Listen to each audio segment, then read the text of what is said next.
Speaker చేయడమే కాదు బీసీల విషయంలో ఈరోజు ఒక అద్భుతమైనటువంటి పాలన తెలంగాణలో కొనసాగుతున్నటువంటి పాలన వైవిధ్యం ఎంత గొప్పది అని అంటే 3 రకాలైనటువంటి విభజన.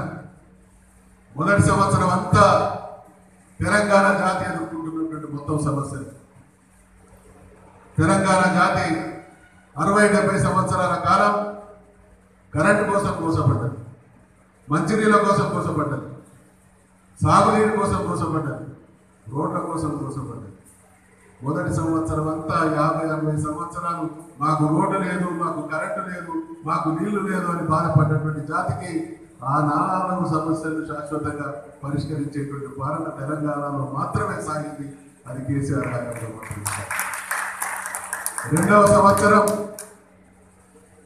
పేద వర్గాలకు అనేక రకాలైనటువంటి పెన్షన్, చివరికి నిన్నగాక మొన్న ఒంటరి మహిళలకు, బీడీ కార్మికులకు, భర్తలు చనిపోయిన వాళ్ళకు వృద్ధాప్య పెన్షన్లు, ఈ రకంగా సమాజంలో ఉన్నటువంటి నిరాదరణకు లేనటువంటి వర్గాలందరికీ కూడా ప్రతి ఇంటికి పెన్షన్ ఇచ్చినటువంటి పాలన.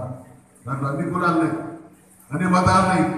చివరికి ఎందాక వచ్చింది అని అంటే రంజాన్ జరుపుకుంటే ముస్లిం సోదరులకు లక్షలాది రూపాయలతో ఇఫ్తార్లు ఇవ్వడం, వేలాది మందికి గుడ్డలు ఇవ్వడం,